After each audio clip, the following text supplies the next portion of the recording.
Hi, good morning. So, sorry. So, okay. So yesterday I kind of gave, background. What are Boomerang subgroups? Let me start actually proving some theorems about their structure. I want to start with, somehow the philosophy is that, sometimes it's, if you know something about invariant random subgroups, which holds almost surely, it might be interesting and sometimes even easier, paradoxically, to prove it deterministically for Boomerang subgroups. And then it implies the same property for the IRS, but it also generalizes it. One of the first things that is proven for IRSs is some kind of a Borel density type theorem. And this is what I want to start with. So everything I'm talking today again is joined with Waltraud-Lederle.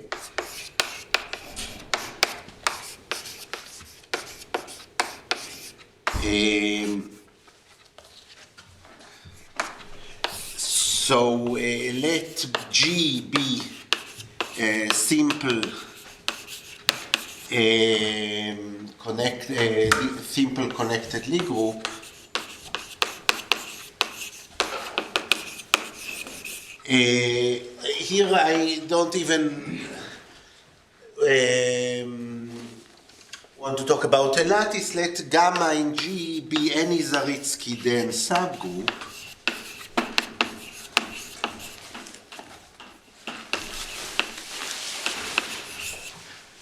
Then every delta, which is the Boomerang subgroup in gamma, which is not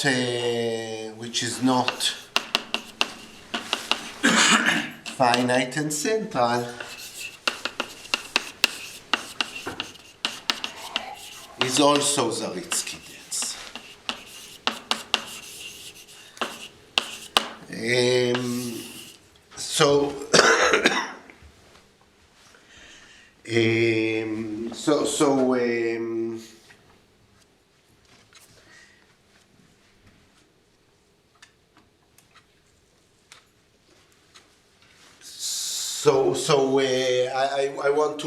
I want to prove this theorem. Just some notation.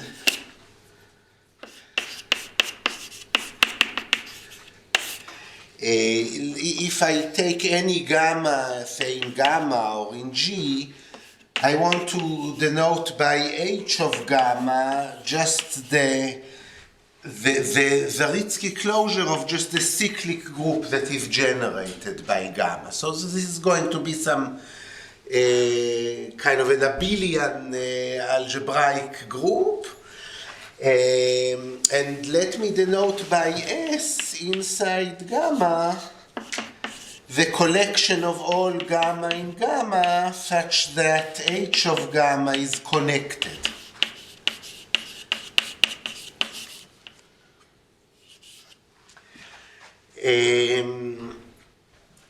And I want to use two theorems. I won't prove them, of course. One of them is due to Titz. It appears in his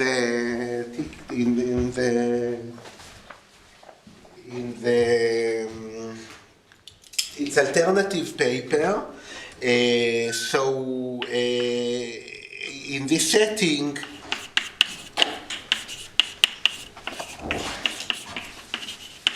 S is itself Zariski dense. So since gamma is Zariski dense, the collection of all elements, it's like somehow many elements have this property that they have a connected, they span a connected monothetic group. And the second theorem is kind of a fantastic theorem. I was not aware of it myself. Zariski connected, I guess. No? Is Zariski? When you say it's connected, H gamma. H gamma. Yeah, H gamma is just this group. Yes. Okay, it might be disconnected. It might have a finite. In the house of topology. No, in the Zariski sense. Zariski. Yeah, in the Zariski sense. So in the Zariski sense, every group has a finite index connected component. It's somehow a simpler situation than in the Hausdorff setting.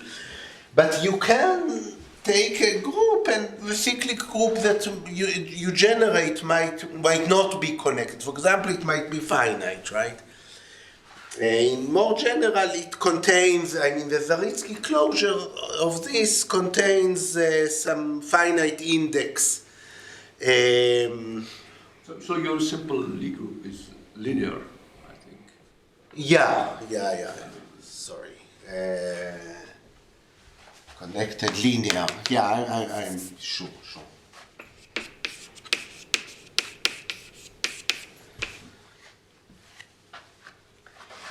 You mean in the Zariski R topology? I mean. Yeah. I'm not an algebraic geometer myself. I'm using a very simplistic notion of Zariski topology here. I'm just thinking of this as a group. You can think of it inside GLNC, and when I'm referring to Zariski connectedness density, I'm just thinking of polynomials in these variables. So anyhow, this is a theorem of Tietz, and here's a theorem of Katkovsky.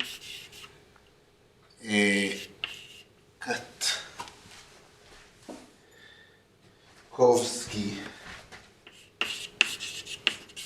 Srinivas, and this says the following thing: assume H gamma is connected, then every infinite subset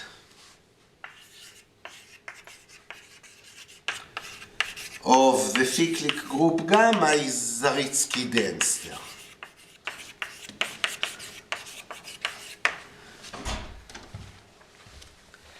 It's a very special kind of situation. You take this cyclic group. It's obvious if you talk about infinite subgroups, right? But here you take this cyclic group, and every polynomial that vanishes on an infinite subset will already vanish on the whole set. It's kind of an intriguing situation. It's an annals paper of these two people, and we were kind of looking for exactly this statement, and we found it. So anyhow, using the main result in the paper. Sorry? Yeah, that's the main result of the paper.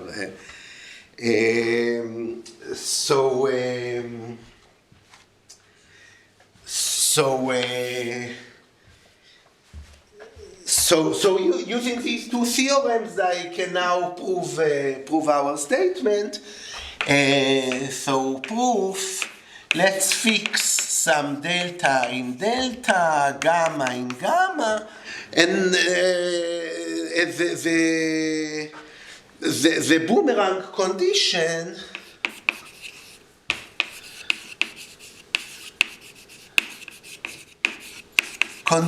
well, it ensures that I have an infinite set here. So the collection of all n in Z, let's say, such that gamma to the n delta, gamma to the minus n is again sitting in delta, is infinite. Which is exactly kind of what I need in order to use this nice theorem. So this is what I'm going to use. Now define. Oh, okay, let me kind of draw a picture. Here is delta. It's embedded inside gamma that fits as a Zariski dense subgroup in G. Let me take here the Zariski closure of delta. So this is of course, this sits inside here. And with this diagram, let me define T of delta to be all the G in G, such that G delta G inverse is again contained, not even in delta, but back here in the Zariski closure of delta. Okay, so in particular, all of these powers of gamma are here, right? They bring me back to delta, and of course they bring me back to D. And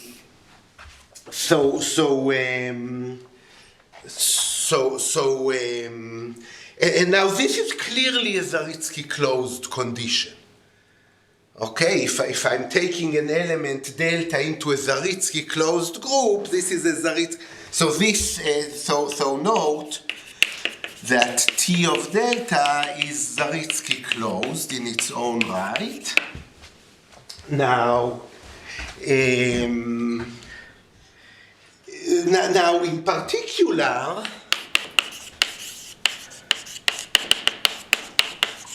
if gamma is in S, namely if this cyclic group generated by algebraic cyclic group generated by gamma is connected, then by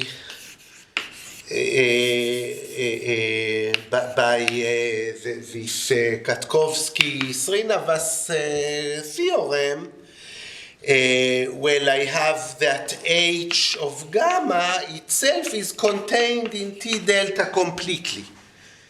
Okay, this is a connected thing. It has an infinite collection of elements, just the relevant powers of gamma that is contained in here. And by that theorem, if this is connected, then this would be Zariski dense. So the whole thing will actually be contained in this Zariski closed condition, and in particular, this is kind of a nice way to deduce that if I have many powers of gamma bringing delta back here, then gamma itself will do the same thing.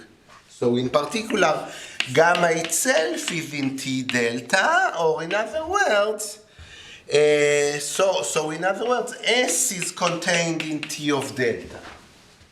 Because this was true for every gamma in S, for every gamma in the class of elements whose algebraic cyclic group that it generates is connected.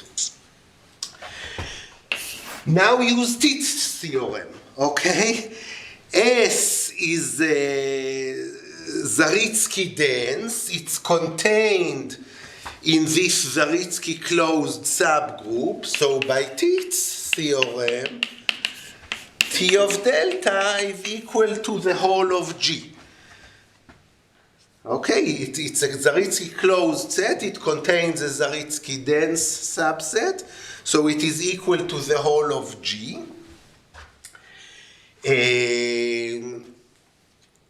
So G delta G inverse is contained in D for every G in G. Well, and this is true for a completely general delta. I started with a completely general delta. So G delta G inverse is contained in D for every G in G. Let's take the Zariski closure here of both sides. So GD G inverse is contained in D for every G in G. Now we see that D is normalized by G, and I started with a simple group. So this implies that D has to be either trivial or everything. And this concludes the proof of that theorem. Do you have to assume that S is non-empty? Sorry? Do you have to assume that S is non-empty? That S is non-empty. Well, I mean, the theorem of Titz says that it is Zariski dense. I mean, sorry, I didn't have my go.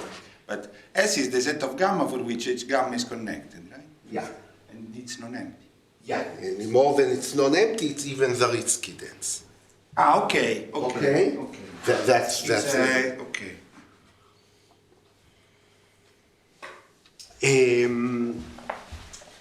Good. I mean, I tend to think of this as some kind of a version of a Borel density theory. For example, saying that an IRS in, say, a simple Lie group is Zariski dense and discrete. But really it's not exactly that. I mean, this whole thing is a bit flimsy because the theory of Boomerang subgroups in a locally compact setting is still in the making.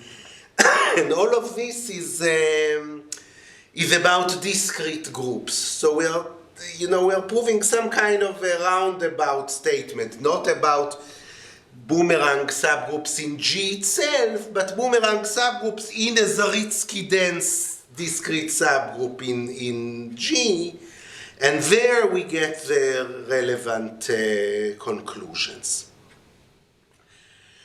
Are there any questions here? If you don't, like algebraic geometry, just believe the statement. Use it later. And we go ahead to develop now a theory of nilpotent groups. Nilpotent groups. Nilpotent Lie groups.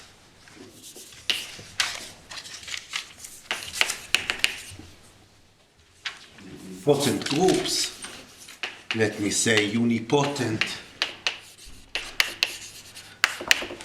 Lie groups.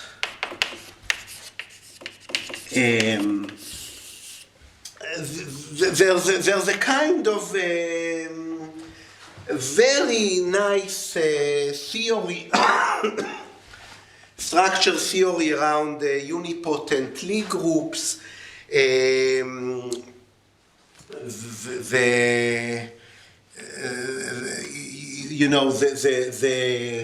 The collection of unipotent Lie groups, just in the sense that they are linear groups consisting of unipotent elements, is kind of abstractly just equivalent. It's the same thing as connected, simply connected nilpotent Lie groups, and torsion-free finitely generated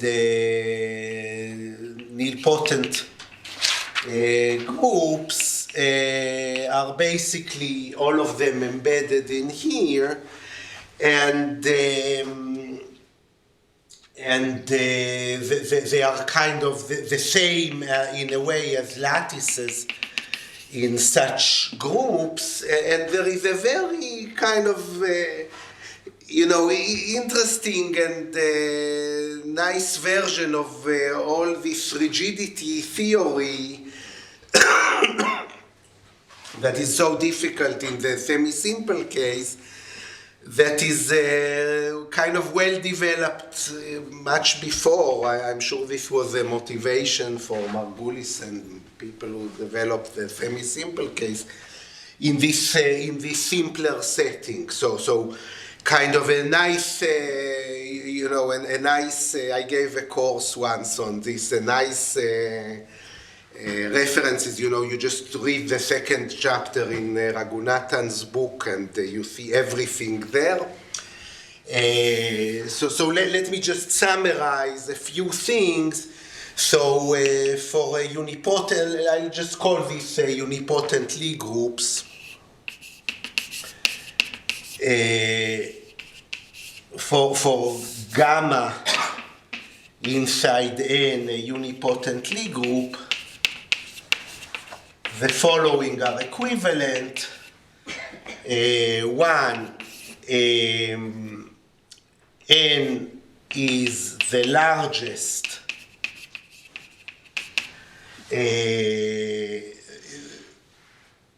what do I mean the largest? There is no smaller unipotent connected containing gamma. So somehow it's kind of the minimal envelope of this group. 2, gamma is Zariski dense inside N. 3, gamma is a lattice in N. And 4, gamma is a co-compact lattice. So all of these things that are completely different in the general setting, they are just the same. Say being Zariski dense is the same as being, for a discrete group, I'm saying. This is, I'm always assuming that gamma is discrete. You mean closed or discrete? Sorry? Discrete, you mean? Discrete with the induced topology. So this is, I am assuming it's a unipotent, it's a subgroup, a sub-Lie group of Closed one, that's what you... Yeah, definitely. This is a closed, this is a Lie group. I mean, it's a... No, gamma is closed. Yeah, it's discrete and it's closed. I mean, it's discrete with the induced topology. Okay. Closed discrete, if you want. So all of these things are the same, being a lattice, a co-compact lattice, Zariski dense, and for this setting, a lattice inside the unipotent Lie group, there are... What is item 1? There is no smaller... What? So there is no... No, just I don't read. There is no smaller unit. Here are the erasers, okay? No, sorry. If gamma in M in N for some connected group, then M is N. Okay, it's like the minimal one that contains gamma.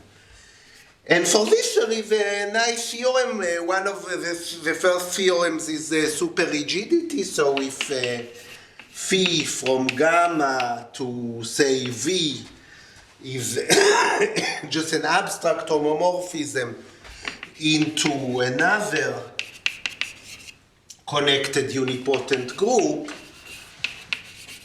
then it can be uniquely extended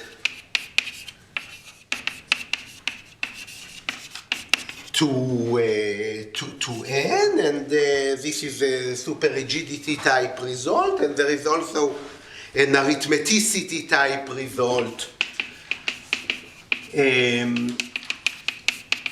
namely when does such a connected group even admit a lattice, and so we have the exponential map from the Lie algebra to n. This is, in this setting, it's a polynomial homeomorphism. It's not, like in the general Lie groups, and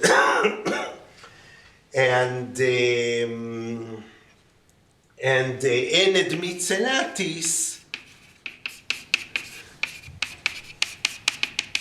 if and only if n admits a rational structure,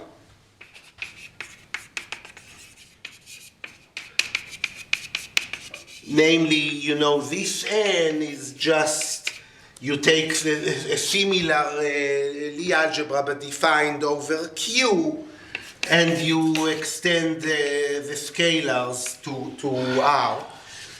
Or in other words, if there is a basis for this Lie algebra such that all the commutators, the defining commutators are just rational numbers, and in this case, so only then there is a lattice, and in this case, the lattices are basically just the integer points, and in this case, all lattices are just commensurable to each other. So it is kind of within this framework that I would like to study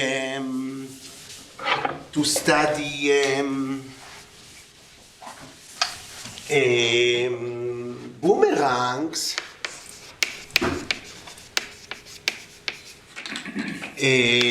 So here is the theorem.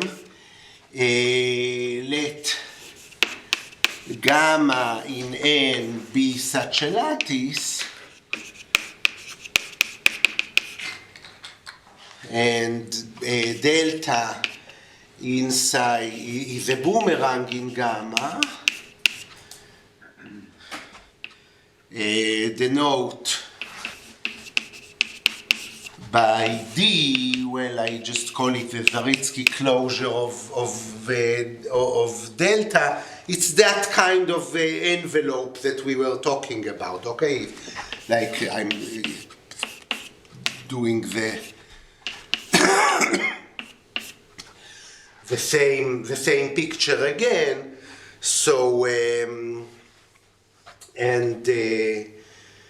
then one, if delta is non-trivial, then the intersection of delta with the center of gamma is also non-trivial. So every non-trivial boomerang actually has a non-trivial intersection with the center. This is actually completely general. I don't need it to be finitely generated, but I just pack it in here. Another thing that I wanted to say is that D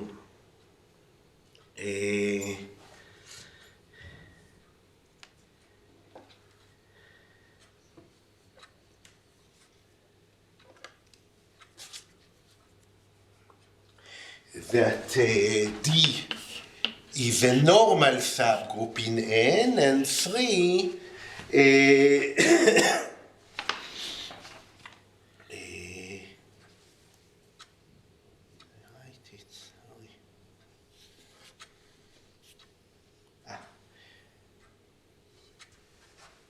delta contains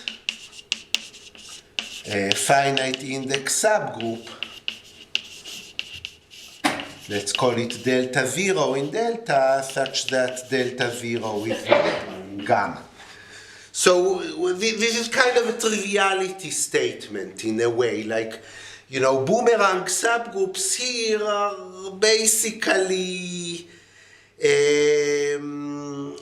Boomerang for kind of a trivial reason. They are very close to being normal subgroups in this nilpotent setting.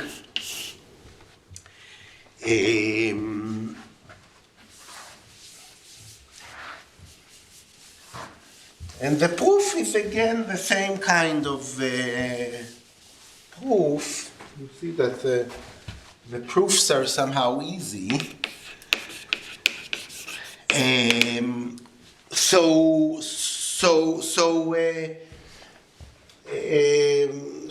Maybe let me just say a lemma here. The centralizer of gamma is equal to the centralizer of gamma n for every gamma in a torsion-free nilpotent group. You can see this in this setting just by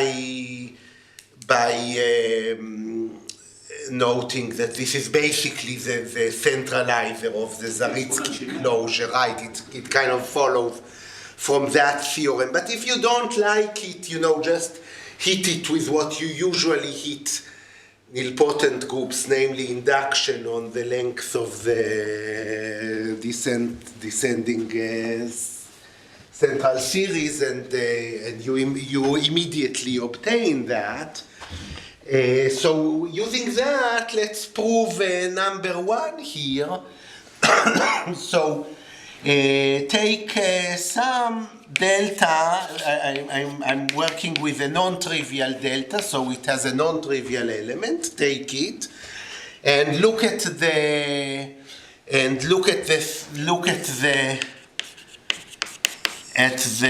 descending series.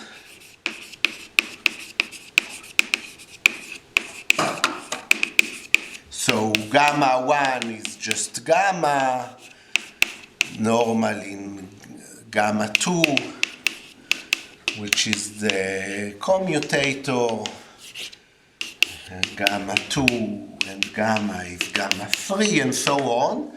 And until the last element is the center, and then it contains, of course, the trivial group. Now, this non-trivial element falls somewhere inside this series.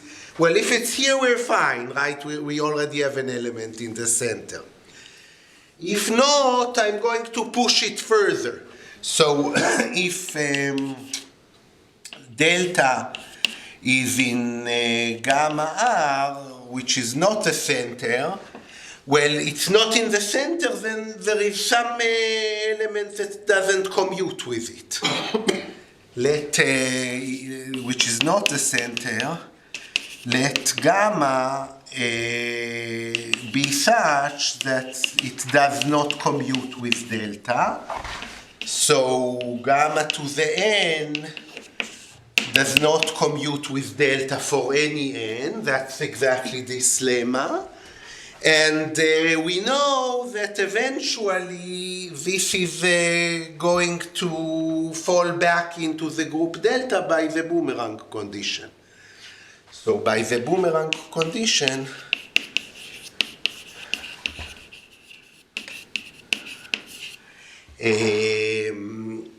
this is in delta, and of course it's in the next element of the descending series as well, for a good choice of n. So this really does one here. For two, what I I mean, for 2, what I basically do is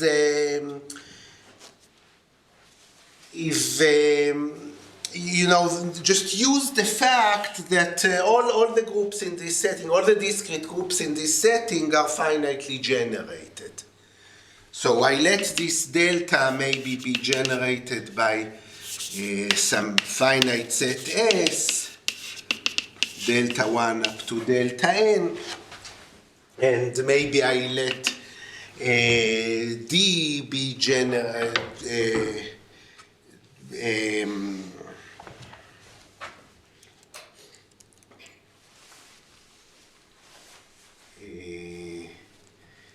Let's take gamma be generated by gamma 1 up to gamma n.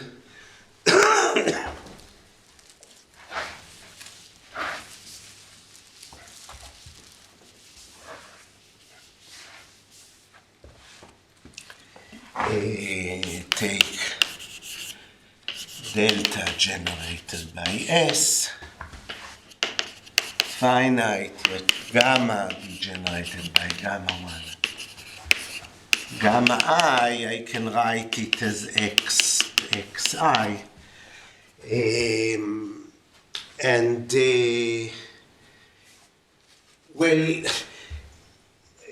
The same trick I'm doing for one element, I can do for finitely many elements as well. This is something that always works for finitely generated groups. In fact, finitely generated groups, when they are boomerang, they are kind of boomerang for a trivial reason. If this is sub gamma, and this is my group delta, well, I have an open neighborhood of delta consisting of all the subgroups that contain these finitely many elements which already generate delta. So once I start hitting delta, conjugating it by any element of gamma, eventually it's going to come back to this and contain the whole generating set back again. And then it's just going to be equal to delta. And this has nothing to do, this kind of nice argument has nothing to do with nilpotent groups. It's just a general fact about finitely generated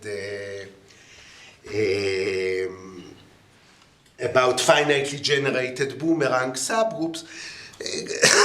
If you like IRSs, it's kind of similar to the situation where finitely generated IRSs are often not very interesting in many nice geometric settings.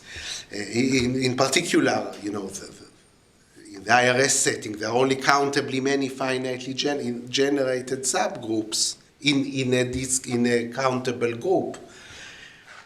And any invariant measure that is supported on a countable set is actually going to be supported on an orbit. So this is some kind of an example of, a situation where, the measurable argument in the IRS setting manifests itself also in the boomerang direction. So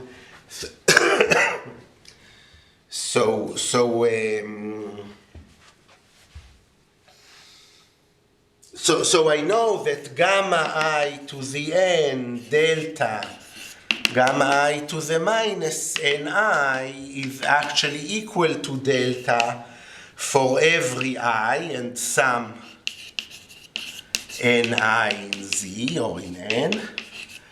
And passing to the Zariski closure, gamma I ni d gamma I minus ni is actually equal to d.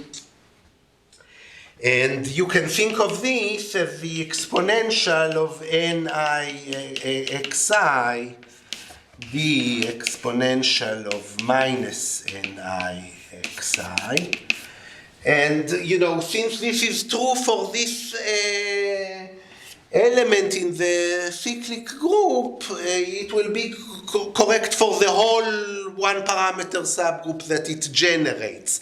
So this is not true just for Ni, same kind of trick we had before in the Zariski setting, but it comes back to gamma itself, okay? But this then will be, will hold also for the whole one parameter subgroup. So gamma itself normalizes D, and this proves 2. Now 3 follows from the fact that all the lattices inside gamma are just commensurable to each other, and they're all finite index, and there are just finitely many of them. So when I hit them with gamma, I can intersect all of these finitely many conjugates and get one that is actually normal inside gamma. Good. So this is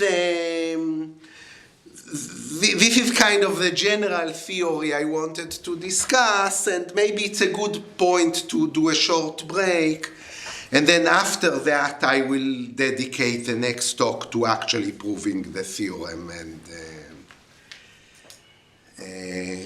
good. So we meet 1 minute before 10:05. Otherwise known as Yeah. too fast. What did we do to the name? Yeah, it's like this. I don't know.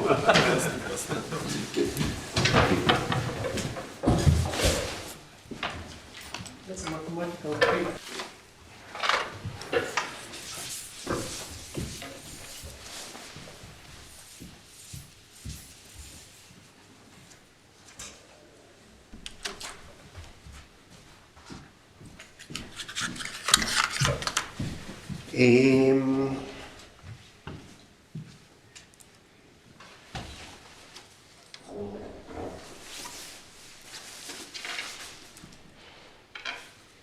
Is it precise time? Or? Okay. So I remind the theorem. Let me try to write it now in more generality. K is a number field. G, absolutely simple, almost simple. It's just absolutely simple algebraic group. S is a finite set of places.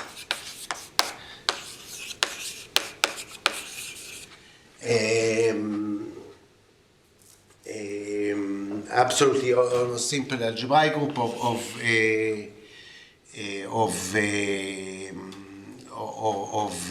Q rank or of K rank bigger or equal to 2. Then any group commensurable to G O S, let's call this gamma, has only or either a finite index or finite and central Boomerang subgroups.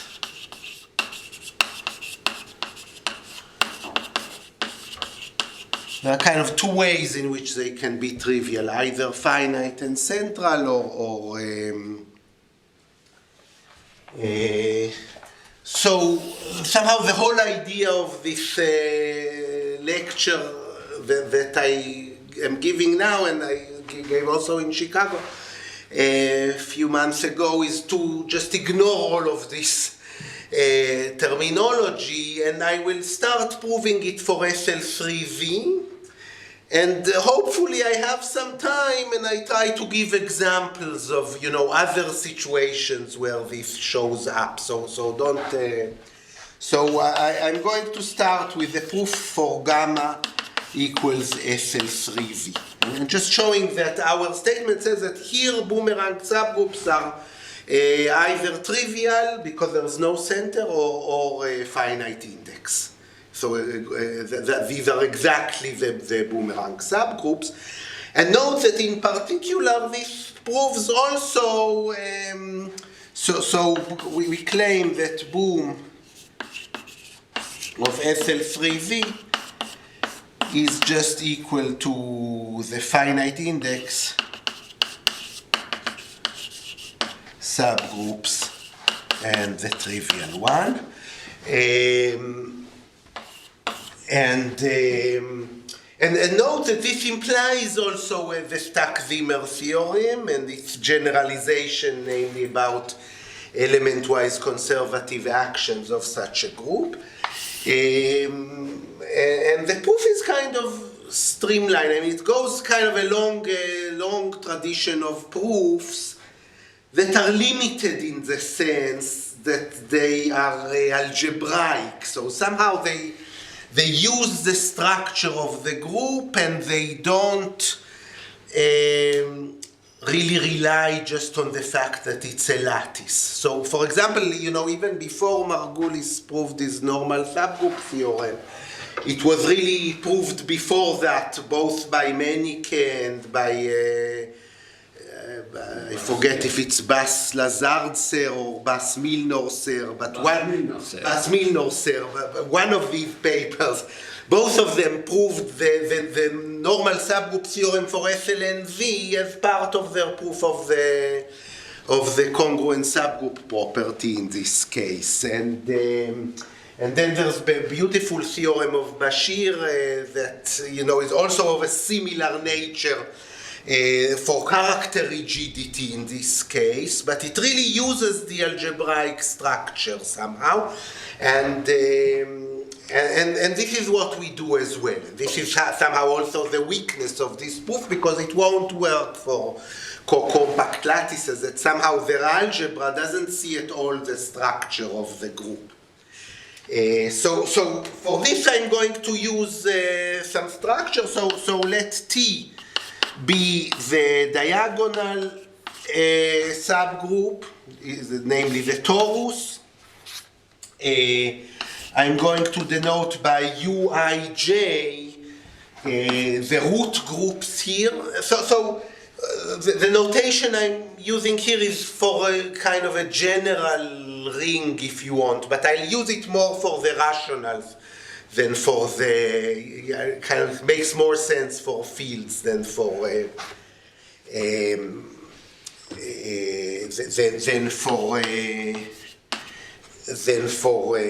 rings. So Uij are the root groups. If you don't know what root groups, that's exactly part of what we're doing, trying to illustrate everything. So these are just the groups. Let's call them Xij A. Say if I put here a field or something where A is in that field or ring or whatever, and Xij is just the elementary matrix where you have the position ij, you see the letter A, okay? Now why are these called the root groups? Because these are exactly, if you look at the Lie algebra level, these are exactly the eigenspaces, the common eigenspaces for conjugation by this kind of torus. So it's kind of an essential thing in the structure theory of this algebraic group. In the group level, this basically means that, if you conjugate such an element by such an element, let me call them instead T1, T2, T3, then, so T xij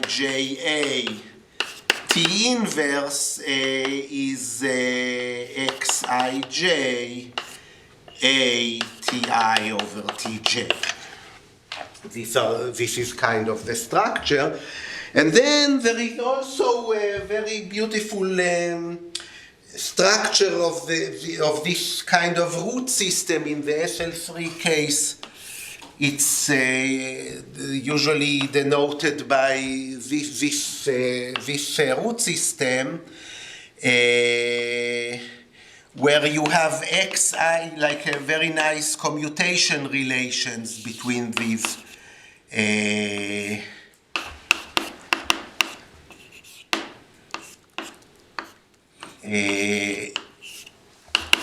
things, where you get xi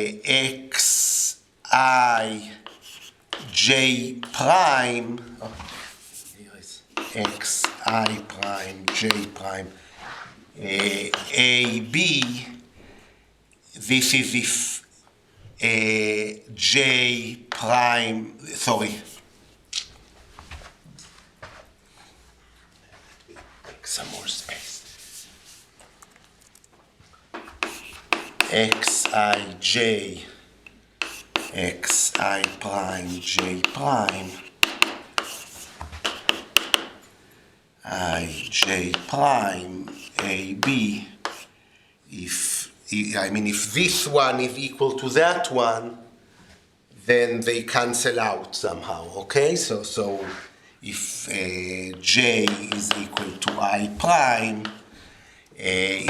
now if this one is equal to that one, you could just put them the other way around and pay with a minus sign. So this is x.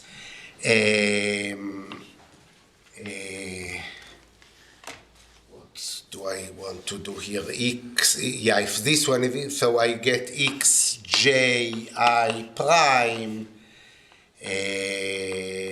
minus AB, or AB inverse, if I is equal to j prime, and they commute otherwise. So, this is kind of the familiar relations. If you have two close ones, they commute with each other. And if you have two like these, their commutator gives this one. Now, this is all precise in the Lie algebra level of the thing. And in SLN, this is also precise at the level of the group. So this is part of a complication, part of the complication that we have to deal with later. If I make it, I probably won't. But let's just treat the simplest possible case here. And so I'm going to now give the proof. Okay, so let delta be a non-trivial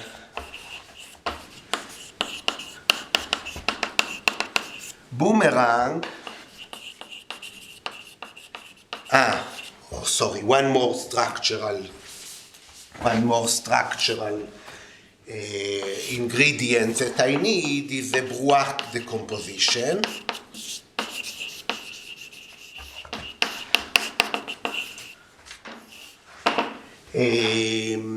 Namely, the group G is equal to the disjoint union over all the permutations of U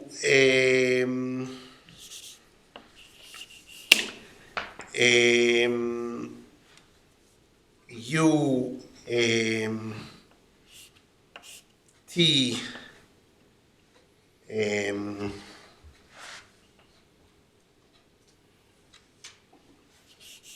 WU, where here U is kind of the upper unipotent. It's generated by all the Xij with I less than j. T is our torus here, and W is just the Weil group. I mean, namely, it's the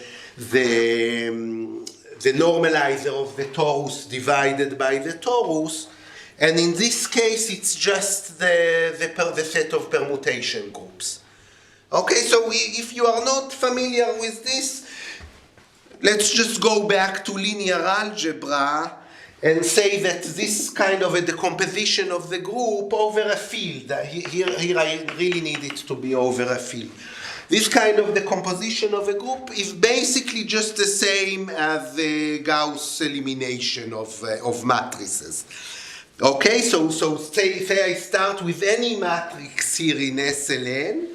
I start with any matrix G here, and I have unipotent elements here and here.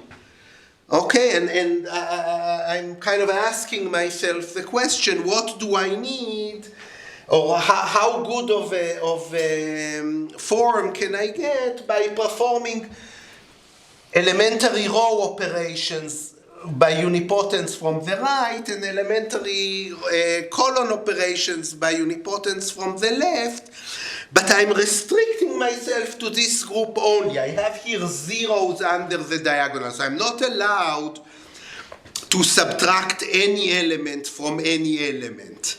Okay, and if you think about it for a minute, just an exercise in first year linear algebra, that, if you start with a matrix like this, and let's imagine for a minute that you don't run ever into a kind of a lower dimensional abstraction that something is zero where you are trying to subtract, then you basically get this anti-diagonal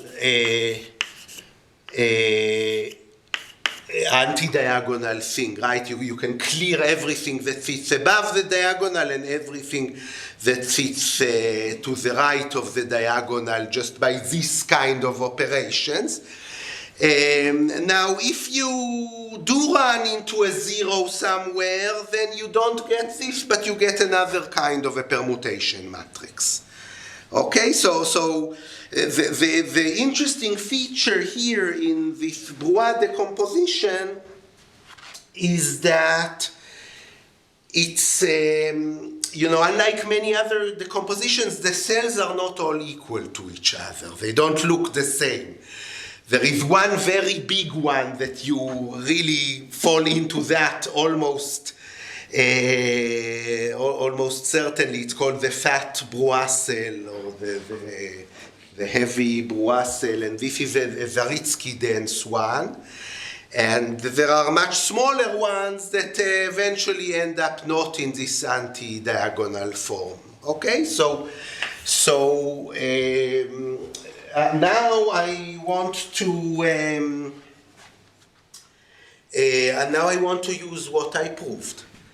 So here is my proof. Since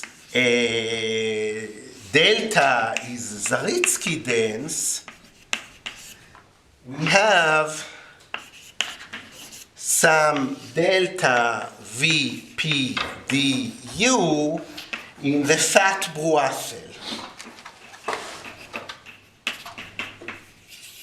Namely, this permutation matrix here is the specific permutation matrix, which is just what is called the longest root. The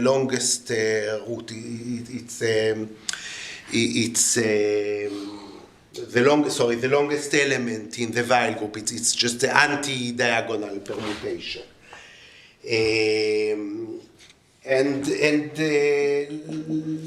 Let me try to use this element to get everything, to get a whole finite index subgroup. So how do I get a finite, how do I even ensure that that some given subgroup is of finite index? What is a good criterion for a finite index subgroup? This is a very useful theorem of Tilt's. If delta satisfies that delta intersection uij is non-trivial, then delta has to be of finite index.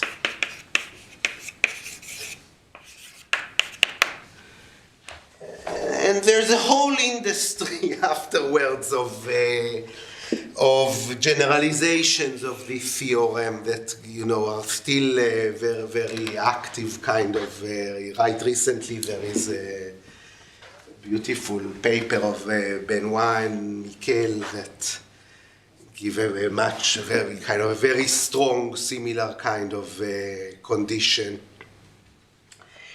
But this is what we want to use. So we want to start with this delta that is a very general form and just get a standard unipotent of every possible form. Okay? Note that using these commutation relations, once I get one of them, I can get all of them. Right? Because Boomerang subgroups are closed under commutators, not all of them, but picking wisely the power here. Once I have one, I can get all. Okay, so note, once we get, say, x1, 2 of some a sitting in delta, we can get all of them using the canonical commutators, right? For example, x1, 2 of a with x2, 3 of some b to some power will give us x1, 3 of a, b, n, and I can choose this n, so the commutator again falls into the Boomerang subgroup. So the Boomerang condition ensures that for infinitely many choices of n, the commutator is here again, and then I can just keep going around this circle to get all of them that I want.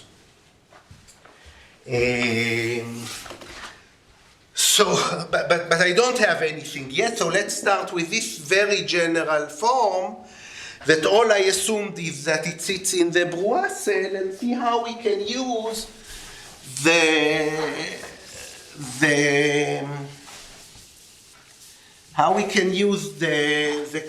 Boomerang condition to get or to almost get a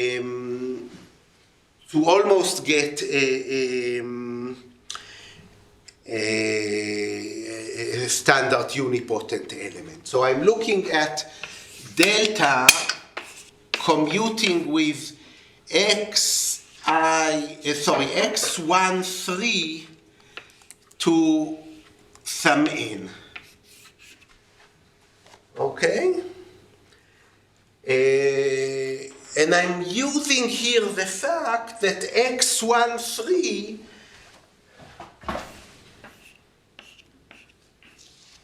namely this element right here is in the center of the upper unipotent, is actually the center of the upper unipotent. So it commutes with everything that is upper unipotent. And that's why I chose 1, 3 here. Okay, it comes to play with the precise form of the Brouwer decomposition that I chose to do over this condition. But before I start the calculation, it's not a long calculation, I just want a word of warning, okay? The Brouwer decomposition doesn't give me such a decomposition where all of these elements are elements of gamma. Because it just gives a decomposition inside G of Q, not inside G of Z. So this is not really, these are not integral elements. I can only assume that they have rational coefficients. And this is some point that we will have to be careful about that. That's actually the delicate point of the proof. Okay? So let's write this. VDPU. Sorry, and I want to commute it with x13n. So here I get U inverse, P inverse, D inverse, V inverse, and then x13 of minus n. Now, I'm kind of bothered by not having color.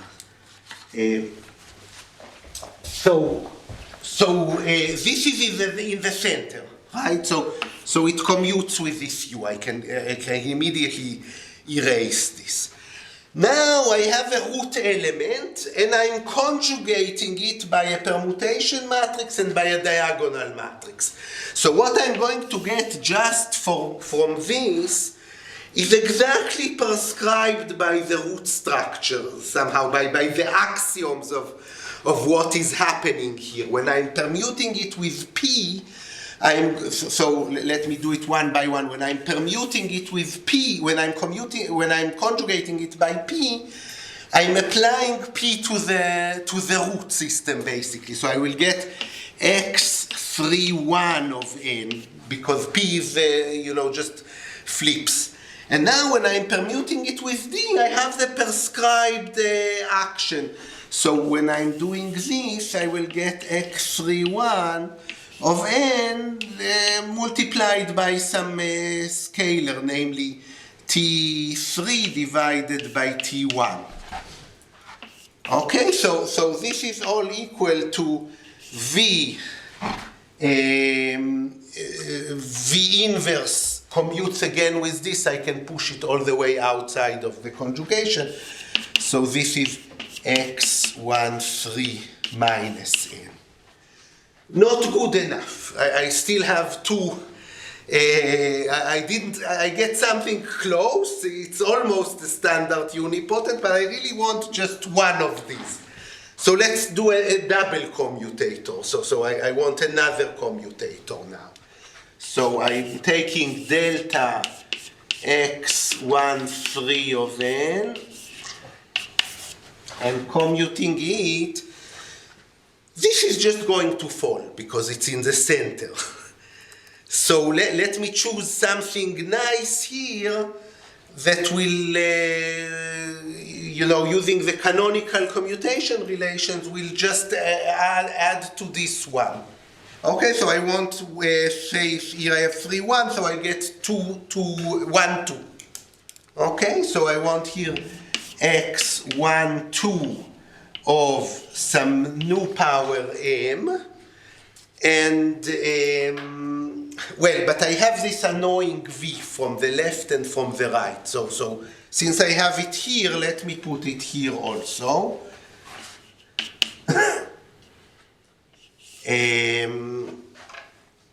And since I have the conjugate of v on both sides of the commutator, I can just take them completely outside.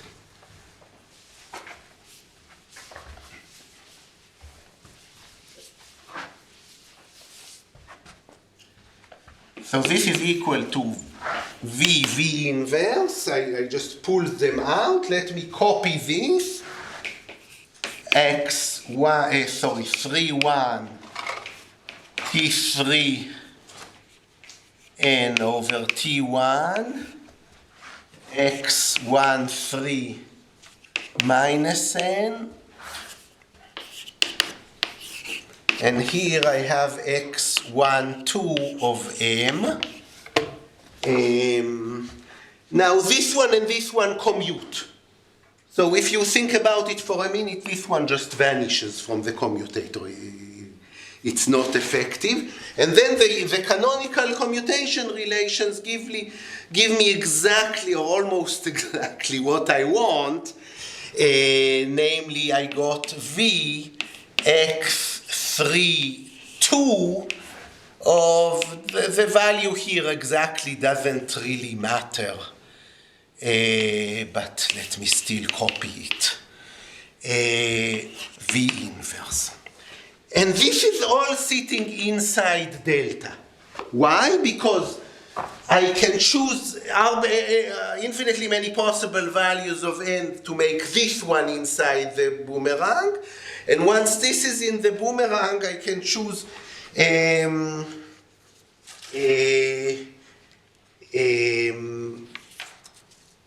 infinitely many values of this m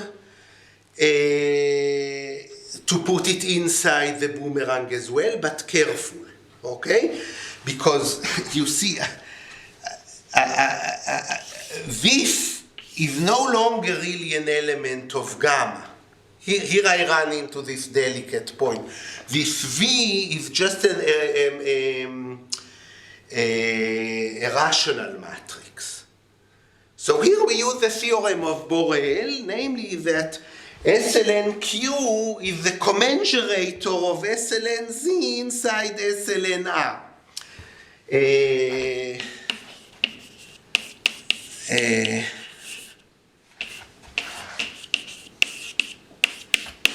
Commensurates, well, approximately SLN-R, SLN-Z. I mean, in this situation, it's easy to decide, but Yeah, it's easy to decide. This is an easy statement. This is an easy statement. If you look at the note, I put a one-line proof there.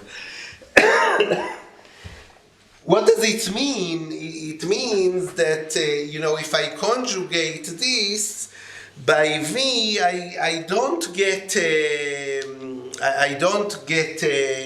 again inside gamma, but I get a group that differs for gamma only in finite index. So if I choose this M, I replace it by some multiple of M, eventually I'm going to fall into the conjugate of gamma as well as for gamma. So by Borel, this is actually in gamma for an appropriate choice of M, let's call M prime, and then raise it to an additional power in order to exploit the boomerang condition. So that's how I really guarantee that this whole element sits inside delta again. So this sits inside delta again. But this is really not, we're not completely there yet. This is not a standard unipotent. It's just a conjugate of a standard unipotent by a rational matrix. So I need another piece of argument.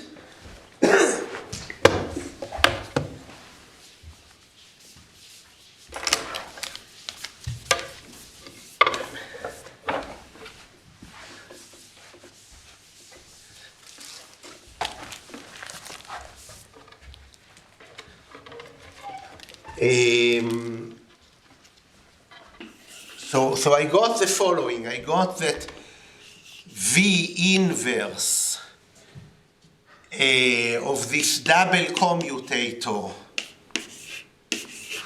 V inside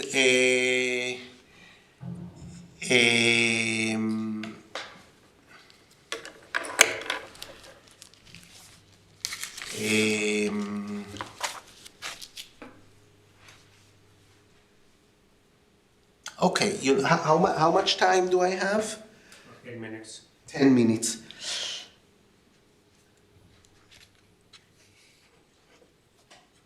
I can do I'm a little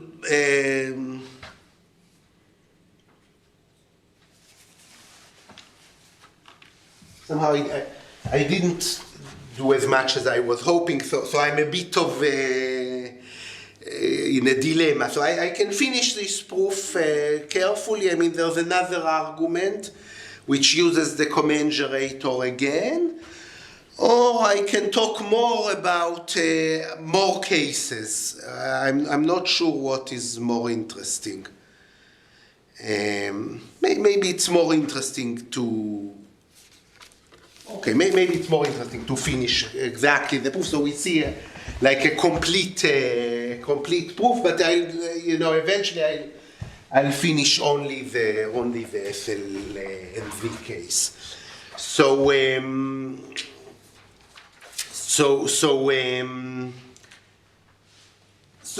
here is how the argument goes. Okay, I have here gamma.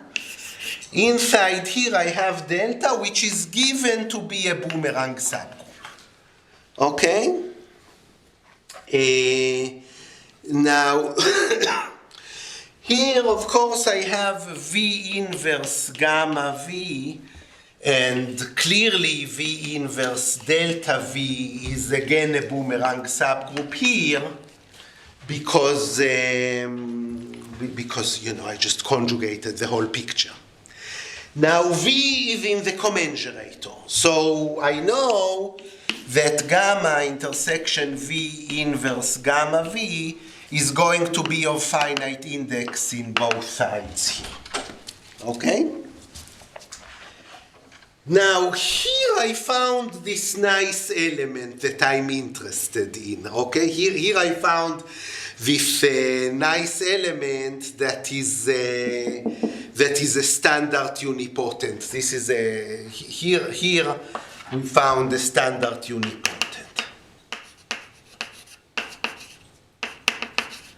So let's keep building this diagram now that we have. I can take the intersection of these two, let me take the intersection of these two groups, gamma intersection V inverse delta V. Since this is a finite index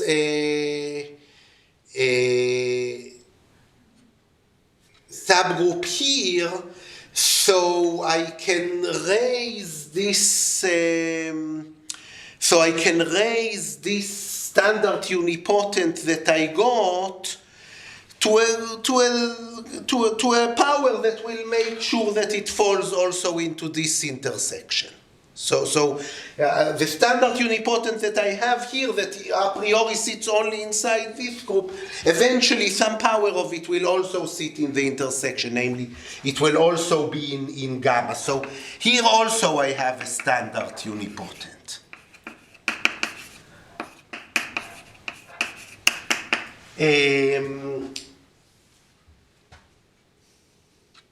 Well, if I can show you that this group is a Boomerang subgroup in its own right, I will deduce that it is finite index here.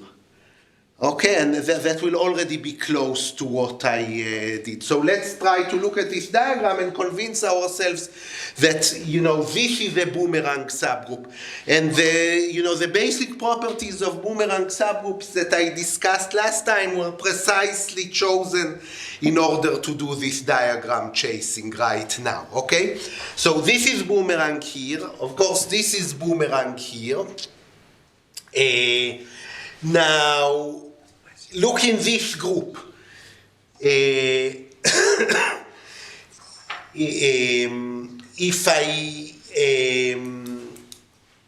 If I take a Boomerang subgroup in this group and intersect it with the subgroup, it's also going to be a Boomerang in the subgroup, right? And one of the properties was that if you intersect with the subgroup, then the intersection will be a Boomerang in the subgroup. It passes to subgroup. So this is again Boomerang here. Okay? Now another thing that I showed, that if it is Boomerang in this group, then it's also going to be Boomerang in a finite index extension. So this is again Boomerang here. So I found that this is a Boomerang subgroup here, and this is a Boomerang subgroup that already contains a standard unipotent Well, if it contains a standard unipotent, let's follow the circular argument that we already did. Then it contains, it really intersects all of the root groups here, and therefore, by Tit's theorem, this has to be of finite index here. Well, if this is a finite index here, of course it's also finite index in this conjugate, because these two are just commensurate, and therefore definitely this is finite index here, so the original group is also finite index. So just a bit of a diagram chasing really finished the whole argument. And this implies that SL3V has only Boomerang subgroups that are either trivial or finite index. So now a similar argument works for all the more general cases that I was mentioning, but I won't have time to discuss that. So so let me just say that, you know, if you got bored by now and or you lost track or so on, then the next talk, I don't remember if it's tomorrow or day after tomorrow, I'm going to change gears completely. I'm going to leave all this discussion and start talking about a different question, namely take not higher rank lattices, but the free group. For example, some lattice in SL2R, and try to show that there's an abundance of Lie groups. This is my joint work with Lederle and Hartnick. Well, of course, you know, if you did any IRSs, then you know that the free group has many IRSs. There's kind of a lot of literature in this direction. Some paper of Bowen and some of works of mine with Ami Eisenman. But what we want is more than that. Like, we want to show that there are Boomerang subgroups that are not coming from IRSs. So I'll do that, and this will be in a completely different nature. So it's all more of non-singular dynamics and kind of arguments involving big, not big, but I don't know, like Polish groups, like orbit, like full groups of, but of non-singular orbit equivalence relations and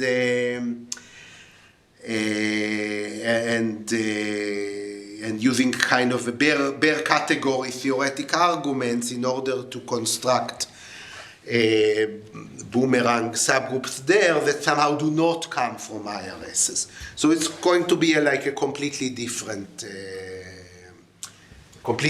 type of lecture. So, okay, thanks.